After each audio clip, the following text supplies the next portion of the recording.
Fala galerinha, beleza? Como é que vocês estão? Todo mundo bem? Espero que esteja todo mundo bem, espero que esteja todo mundo feliz, espero que todo mundo esteja acordado nessa hora, tirando essa remela do olho.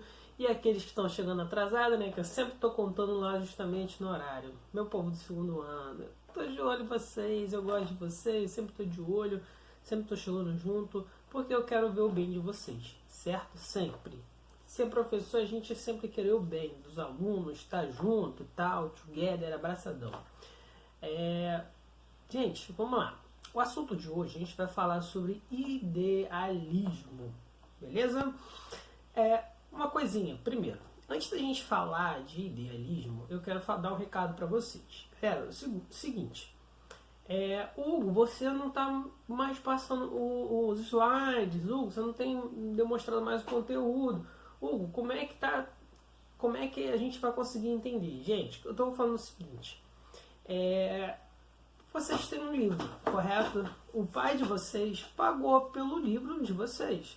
Então, quando eu utilizo o quadro, em alguma das vezes, né, quando eu faço um slide, é que são assuntos às vezes um pouco mais complexos, assunto que às vezes o livro não está abordando. Mas o que eu estou fazendo é o seguinte, tentando fazer umas aulas em cima justamente do livro de vocês, porque é um conteúdo que vocês já têm, é um conteúdo que foi pago, né, que está muito bem lá escrito, dividido e tal. Então eu monto todas as aulas em cima justamente do conteúdo que está lá. E aí se eu falar alguma coisa ou outra fora, vocês anotem no caderno. O caderno serve para isso, né? Para fazer exercícios, para anotações e tal, beleza? Então, primeira coisa, vão lá, abram o livrozinho de vocês antes da gente começar a aula, abram no capítulo de idealismo, beleza? Façam lá o start para a gente começar a ter uma ideia geral, né? O start é muito bacana, galera, é muito show de bola mesmo o start. Gente, vamos lá. Então vamos começar a falar sobre idealismo. Para vocês, o que vocês pensam que seja o idealismo, né? Qual é a razão dessa coisa? Idealismo e tal, qual o sentido, né, da própria palavra? E aí vocês já vão ter encontrado provavelmente esse sentido, essa pergunta lá no start, por isso que é tão interessante fazer o start. Galera, o idealismo em si, né, ele vai surgir justamente na Europa lá no século XVIII, que é 1700, beleza? E aí boa parte dessa galera, né, vai vir justamente dos filósofos anteriores. Como assim, Hugo, dos filósofos anteriores? Né? Eles vão vir justamente de Descartes, de Francis Bacon, né? Desses caras que a gente estudou, que a gente acabou estudando justamente no bimestre passado. Então, é por isso que a gente tem que ir analisando as coisas, né? E aí, o que aconteceu? No bimestre passado, a gente viu no primeiro capítulo que a gente estava trabalhando uma ideia, né, oposta entre racionalismo e empirismo. Racionalismo e empirismo, né? Aí veio um pouquinho o contrato social, que tem uma quebrada ali, que é diferente, e agora a gente vai estar falando de idealismo. O idealismo, galera, é nada mais, nada menos, né, do que tentar juntar essas duas partes, né, essa ideia do racionalizar sobre algo e a ideia do experimentar sobre algo. Você aglutina os dois e aí o idealismo é uma espécie de uma evolução dessas duas partes, beleza? Tanto que você vai encontrar características do racionalismo no idealismo, características do empirismo no idealismo, beleza? Porque é uma corrente, filosófica, o idealismo, né? Assim como você vai ter o racionalismo, como você vai ter o empirismo, o idealismo é uma corrente, mas só que é uma corrente dessas duas correntes filosóficas que a gente estudou, né? Que aí acaba passando por um processo de evolução. E por isso também que ela é posterior, né? Não dá para você ser anterior a uma corrente que ainda não tinha existido.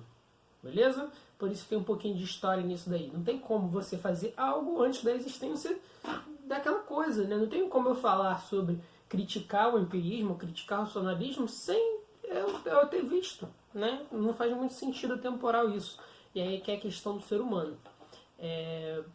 Outro ponto também, galera, que eu quero falar é que a gente tem que entender a funcionalidade dessas coisas. Por isso que não se pode confundir filosofia e história, né?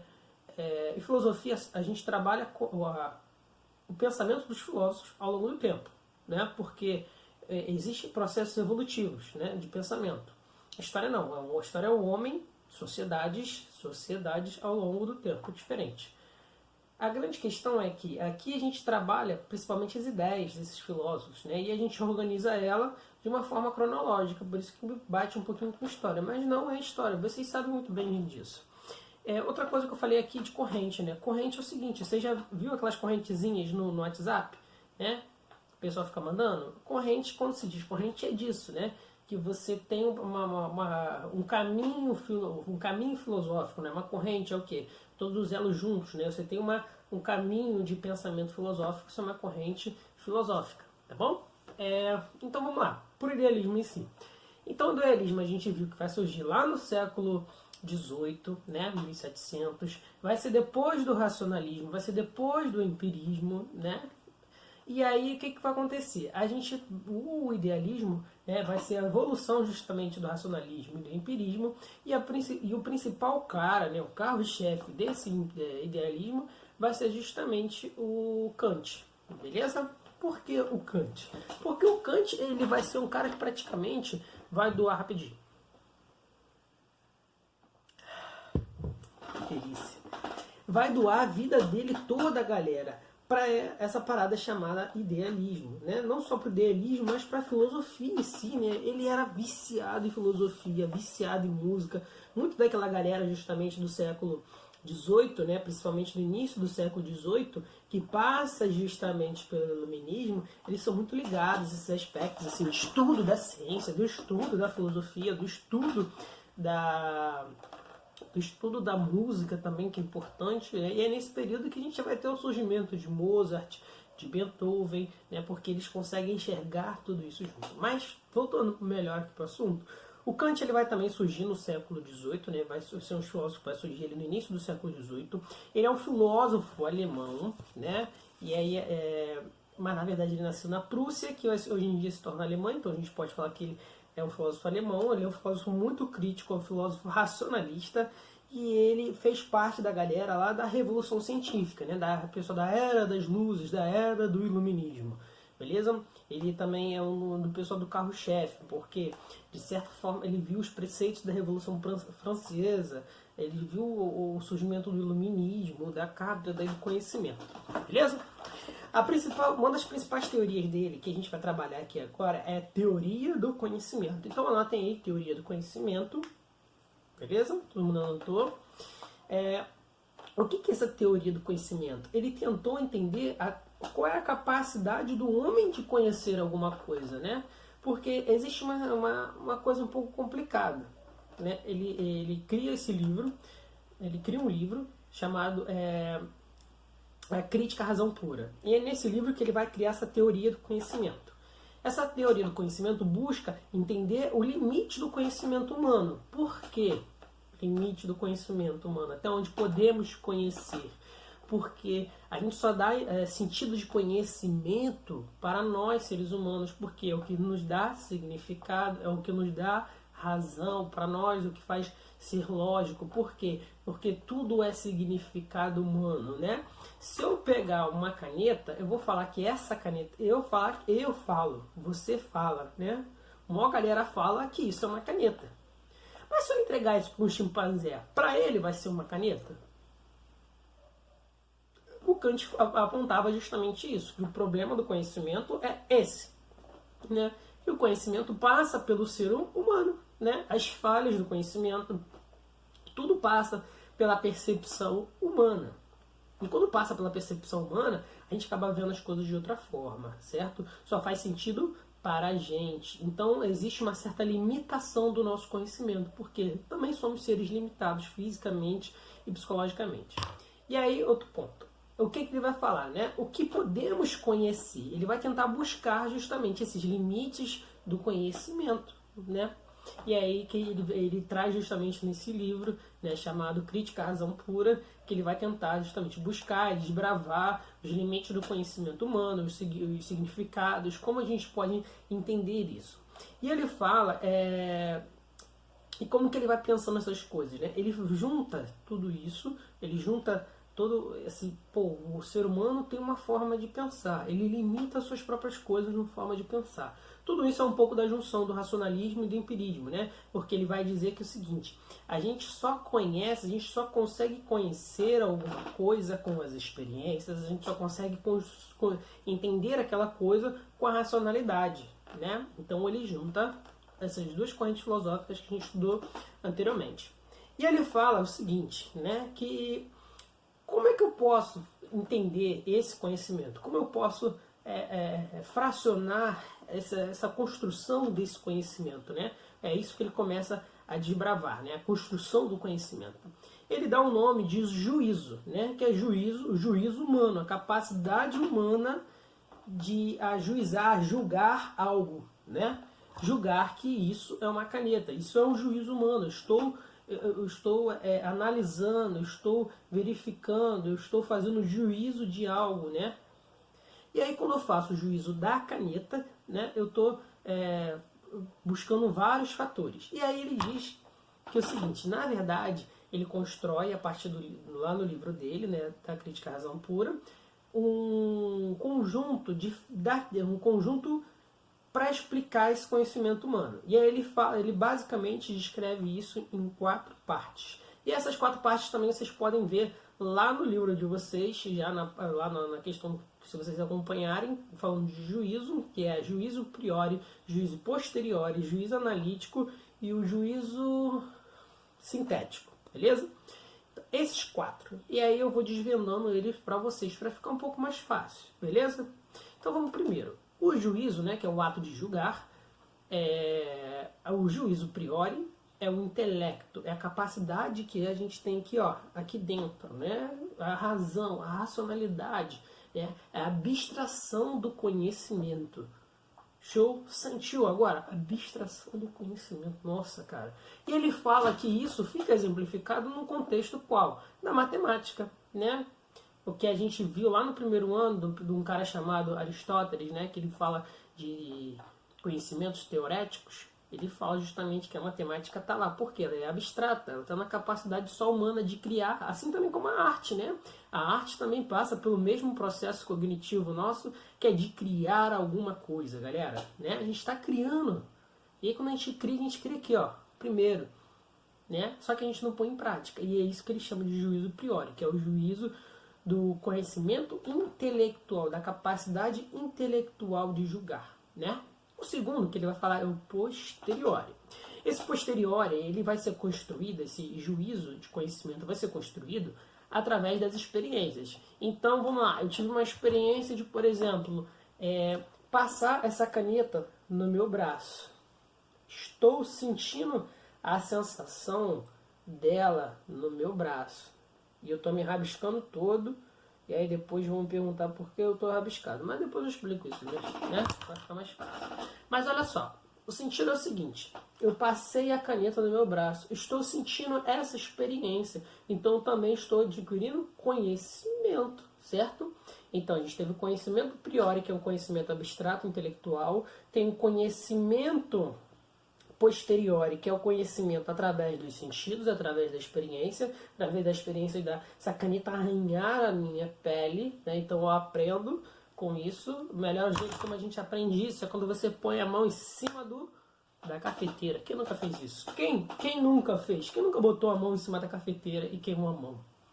Ou então quem nunca segurou a corda da vaca e tua avó tá falando: Hugo, solta a corda! Hugo, solta a corda que a vaca vai queimar tua mão, né? Aí a vaca vai dar uma disparada, tu tenta segurar e ela queima tua mão todinha. Isso acontece quando você tem 15 anos, né? Daí pra lá aprendi a nunca mais querer segurar a vaca, disputar força com a vaca, me dei mal. E aí isso é um exemplo do juízo posteriori, né? Eu julguei um conhecimento pelas experiências. E aí ele vai falar depois do juízo analítico, né? O que é esse juízo analítico? É simplesmente o juízo de analisar alguma coisa, mas não trazer conhecimento para essa coisa. Como assim? Olha, você lembra que eu falei lá no início que como é que a gente entende conhecimento, como Kant vai entendendo o conhecimento? Ele vai entender esse juízo justamente analítico passa por essa questão de como a gente entende o conhecimento, né? O significado. Eu vou estar analisando que isso é uma caneta. Pronto, eu analisei, isso é uma caneta. De certa forma, eu estou adquirindo conhecimento. Mas eu coloquei algo a mais? falei que, por exemplo, essa caneta é roxa? Não, só falei que essa caneta. Não estou dizendo mais nada. Né? Então, quando eu faço isso, é um conhecimento analítico. Eu analisei, eu conheci, eu absorvi.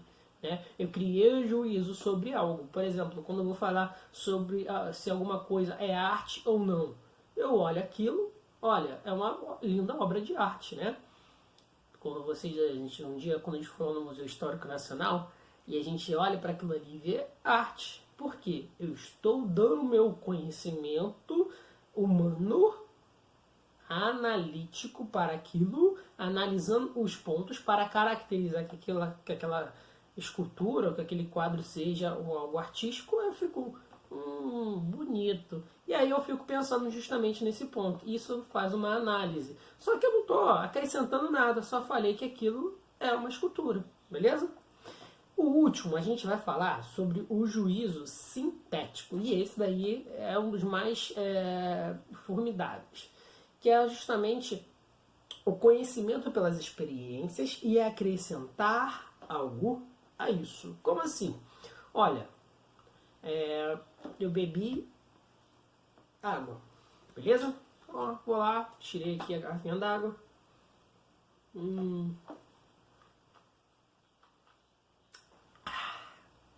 Ó, essa água tá fresca. É uma água, tem um pouquinho de cloro. Ó, estou analisando, estou observando esse conhecimento da água. E aí eu estou criando experiência. Como é que essa água tá fresca, mas eu queria ela mais fresca. Como é que eu faço isso? Coloco lá na geladeira. Ou crio mecanismos para refrigerar essa água. Né? Então eu tive o conhecimento, a experiência, e além de ter essa experiência, eu estou desenvolvendo um conhecimento para aquilo. Beleza? Todo mundo entendeu? Então, por exemplo, fui beber água, experimentei a água, o gosto, o sabor. Ou quero botar água gelada, ou quero botar água mais quente. Como eu vou fazer água mais gelada? Como eu vou fazer água mais quente? Ou como eu vou purificar essa água? Que processos eu vou levar, né? Então, olha só, eu estou adicionando também conhecimento a essa experiência, beleza? Todo mundo entendeu? Espero que vocês tenham entendido esses 4 primeiros passos, esses 4 passos de juízo, de conhecimento, como o Kant ele entende que nós seres humanos construímos nosso conhecimento, né, através desses quatro passos. Mas também tem um interessante que lá no finalzinho, depois de tudo, depois de um tempão que ele pensou, ele parou e visualizou e analisou isso. Como que ele visualizou todos esses 4 conjuntos que ele fez, né? Ele criou um outro sentido chamado, né, de sintético priori, né, que é justamente a junção da capacidade de análise, capacidade intelectual nossa de criar, né, e a capacidade principalmente das experiências desses conhecimentos e construir esses outros conhecimentos, certo? E aí ele meio que dá um exemplo disso relacionado em a questão da física. Por quê? Física, a matéria lá do Careca, lá da Alzivane, né? Quando ele fala que é o seguinte: por que ele dá o exemplo da física? E a gente pode dar o melhor exemplo da física. A física é o quê? O conjunto matemático, intelectual, abstrato, beleza? Com a junção da experiência, porque eu senti o calor, né? Quando você sente o calor, é uma matéria chamada termodinâmica com troca de calor. E aí, para você descrever e pensar, colocar isso em números, você precisa da experiência, né? Por quê? Para falar sobre como que eu vou criar números sobre isso, né? Eu vou falar que, por exemplo, eu toquei em algo que mais ou menos a 100 graus Celsius, né? Isso fez uma queimadura na minha pele. Olha só, 100 graus Celsius, estou criando conteúdo a partir da experiência, certo? Ele chama justamente isso de sintético priori, beleza? Vamos lá para o último passo, gente, para a gente dar uma olhadinha. Tem uma questão que ele chama de fenômenos, né? O que são fenômenos? E é isso, já encerrei questão de juízo, é porque isso é uma questão interessante, né? Sobre a questão do conhecimento em si, porque ele entende também que o conhecimento surge a partir também das ideias do fenômeno, os fenômenos, né? Fenômenos naturais, fenômenos da natureza, né?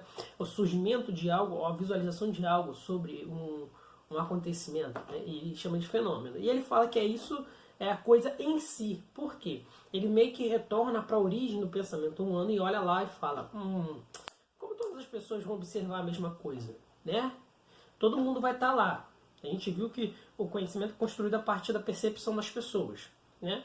E aí ele vê que todo mundo olha. Só que, qual é a grande questão? Ele vê que todo mundo olha aquele fenômeno, mas as pessoas, cada uma delas cria uma percepção em si, uma coisa para si, né? Cada um cria uma narrativa para aquela coisa, né? Só que aí, quando você utiliza a racionalidade, você meio que universaliza também esse pensamento, porque a capacidade de racionalizar é universal, é humana, é para todos, tá bom? Tanto que quando ele fala do juízo priori, ele é universal. Perguntinha, o que é juízo priori? Acabei de falar, né? Só para dar uma olhadinha, ele tem a questão da metafísica também. O que é a metafísica? É a origem das coisas, tentar buscar a origem do conhecimento das coisas, além do pensamento físico, né, das coisas ao nosso redor, vai além da tentativa do descobrimento do conhecimento. Ele fala da razão pura. Eu sei que esse vídeo está ficando um pouquinho grande, mas aí eu já encerro essa questão do Kant, beleza? Que ele vai falar, a razão pura é o ser, né? E a razão prática é o dever ser. Tá, como é isso? Né? A razão pura é o ser, é a coisa que está lá, é o conhecimento, né? Mas o que você faz com esse conhecimento? O que ele chama justamente de razão prática, que olha só, ele só vai ser o conhecimento se ele preencher essas duas lacunas. O ser na metafísica, né? É a origem lá da coisa, que é aquela coisa, conseguir identificar, mas se não conseguir botá-la em prática, ela não consegue ser um conhecimento. Por quê? Ela deve ser o que para o ser humano? Ela deve ser o que para mim como significado? Beleza? E aí que tem essas questões do Kant. Tá vendo, cara? Como o cara é cabeçudo, né? Tá vendo como que há mais de 300 anos atrás a gente está falando de uma coisa tão importante hoje em dia na própria ciências, né? Que é você criar significado para aquilo, né? Porque só faz sentido quando o ser humano consegue entender. É por isso que a gente vai ter um problema gigante se um dia a gente ter algum contato com uma raça alienígena ou alguma coisa assim do tipo, porque o nosso conhecimento é muito diferente do conhecimento do que de qualquer outra espécie consegue visualizar, né? Um exemplo disso, assistam um filme chamado A Chegada, muito bom, muito assim, vai te prender ali esse filme, mas vocês vão entender um pouquinho disso, beleza? Um outro ponto do Kant também que é fenomenal, para encerrar aqui, é falar sobre ética, porque ele é um filósofo muito racionalista, né? Então ele vai pensar as coisas sempre a partir da razão. E aí ele vai entender que a ética é uma coisa assim, tipo, a ética é uma junção de três coisas. A ética é igual a M mais V. Pô, caramba, agora está inventando matemática em filosofia. Calma, gente, relaxa, né? É igual a M mais V. Deixa eu fazer aqui para vocês, bonitinho, ó. M igual mais V. Ó. Beleza? Não sei se vocês estão vendo aí, focou. Então, por que esse é M mais V? Né? Ética é igual à soma da moralidade mais valores. Né? O que é moralidade? Moralidade vai ser, na verdade, a prática dos valores. E o que são os valores? São coisas que a gente aprende ao longo da nossa vida, né? A gente aprende com o pai, com a mãe, com a família, com todo mundo que está à nossa volta. A gente aprende no dia a dia, a gente aprende na escola, né? O comportamento ético. Isso vem através da nossa cultura, isso vem através das nossas leis. Os valores, né, são coisas que vão nos cercando, que a gente vai aprendendo, beleza? Como, por exemplo, você dá um lugar para alguém mais velho. O lugar para alguém mais velho, você aprendeu um valor que você deve respeitar e cuidar das pessoas mais velhas. Isso é um valor, você aprendeu. Agora, o que é a moralidade? Você levantar o bumbum do banco e dar o lugar para a pessoa mais velha, beleza? Porque é a ação. Esses dois conjuntos é a ética, beleza? A soma desses dois vai resultar justamente na ética. E aí você vai falar se você é uma pessoa ética ou não. Mas o Kant, ainda meio bolado com isso, ele resolveu ainda fazer um negócio mais sinistro, né? Que ele, ó, não pode ser assim, para você julgar a ética, você precisa ser racional. E aí ele cria um pensamento de juízo sobre a ética, que ele chama de imperativo categórico. Beleza? Esse imperativo categórico, ele vai falar que ele deve ser universal. Quando é universal, é para todos. Não importa se você está na Ásia, se você está na África, ou se você está aqui no Brasil assistindo essa videoaula agora. Gente, eu gosto muito de café, desculpa, tá? Eu sei que vocês já devem estar enjoados. Mas olha só, quando ele fala que esse imperativo categórico, né, é universal, tá, Hugo, repete, calma aí. O que é o imperativo categórico, Hugo? Gente, o imperativo categórico, né, é um conjunto de práticas e ações que se baseiam na racionalidade, beleza? Então, olha só, se eu vou tomar uma ação, uma ação ética, ela deve partir dos meus valores, ela deve partir da minha moral, a ação do valor. Mas para julgar se aquela ação é correta ou não, eu devo me colocar na posição da outra pessoa, beleza? Ele fala que é o seguinte, olha só, você tem que trocar o papel. Isso é um pouco diferente de empatia, porque empatia você pode aplicar em tudo. Aqui não. Aqui você deve se colocar no lugar da outra pessoa para se julgar e não oferecer ajuda, mas para julgar, beleza? E aí você troca de papel. Então, olha só. Se você quer assaltar alguém, você quer tirar aquilo de alguém, imagina, tá lá, sala de aula, né, a gente lá lotado, mó galera, pô, na hora do intervalo, pô, tá aquele biscoito ali marcando bobeira. O biscoito da Micaela, ou o biscoito da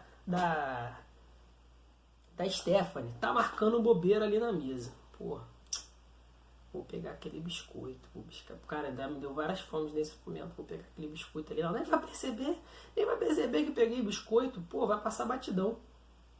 Mas aí eu paro e penso, pô, calma aí, e se esse biscoito fosse meu, será que eu ficaria chateado se alguém roubasse meu biscoito? Beleza?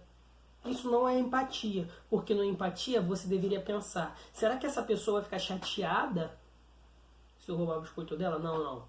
Aqui é imperativo categórico, é racional, é pensar racionalmente. Então eu me boto no lugar. Ela vai sofrer a ação de ser roubada, mas eu devo me botar no lugar de quem está sofrendo essa ação. Que eu ficaria chateado sim se pegasse o meu biscoito, porque eu estava morrendo de fome. Beleza? E aí uma dica disso, assista um filme chamado O Poço, que é aquela na Netflix, é uma boa ideia também para vocês verem nesse período, que fala um pouquinho mais ou menos disso, né? Essas ideias de você tentar se pôr no lugar dos outros de uma forma racional, né? Porque, dando um spoilerzinho no filme, né? Você precisa ali estar se colocando na situação de sobrevivência. Então, se você conseguir fazer o contrário, né? Não se pôr no que a outra pessoa está sofrendo, mas no que você vai sofrer, você criar mecanismos ali é interessante. Então ele vai julgar tudo isso através de uma racionalidade. Então eu vou sofrer também aquela ação. Para não sofrer aquela ação, eu vou lá e me coloco no lugar. Beleza? Gente, um abraço para vocês. Para esse vídeo não ficar longo, desculpa, tá bom? Mas foi ótimo.